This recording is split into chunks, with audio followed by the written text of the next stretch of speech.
Cari amici, ben ritrovati, siamo a Corbanese, il Tarzo, eventi al territorio, riparte dalla festa settembrina. Siamo in compagnia di Maria Vittoria, che è la vicepresidente della Procol di Corbanese. Ben ritrovata Maria Vittoria. Grazie, ben ritrovato anche a te Luigi e bentornato qui da noi. Si riparte alla grande con una grossa novità. Assolutamente sì, quest'anno di ripartenza abbiamo voluto introdurre una novità che però è un ritorno alle origini, ovvero portare la festa settembrina dove era nata, quindi in centro paese. La location nuova che abbiamo pensato era l'oratorio, perché è un evento che abbiamo organizzato in collaborazione con la parrocchia e tutto il ricavato verrà devoluto all'asilo parrocchiale di Corbanese. E mentre adesso per questo secondo weekend ci siamo rispostati nella nostra tradizionale sede e quindi ci troviamo qui allo stand della Proloco.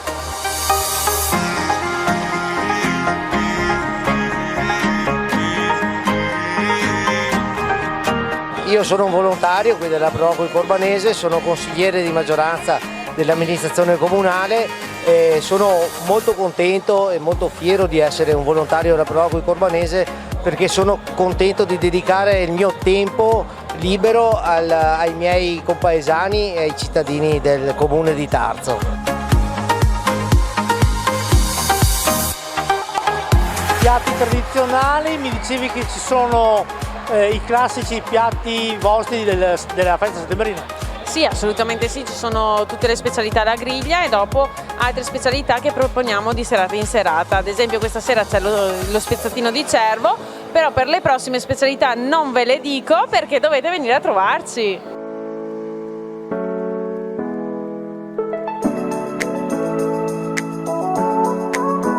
Sicuramente sì, l'amministrazione comunale è sempre stata vicina alle associazioni del territorio, anche per la promozione del territorio stesso, perché le associazioni sono il primo biglietto da visita che possiamo offrire a tutti coloro che ci vengono a trovare in queste occasioni.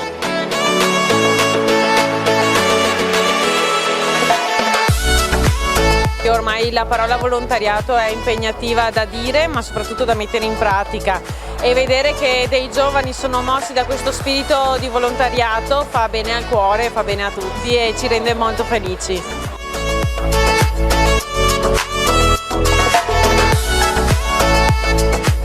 Dopo 2 anni di lockdown è come un rifiorire una primavera di tutte le associazioni che bene o male nel territorio comunale si stanno muovendo, chi più chi meno, però si stanno muovendo per riattivare tutte le attività che facevano, che svolgevano anche prima. Vi aspettiamo, noi siamo qui fino a domenica, altrimenti ci vediamo a maggio con la mostra del vino.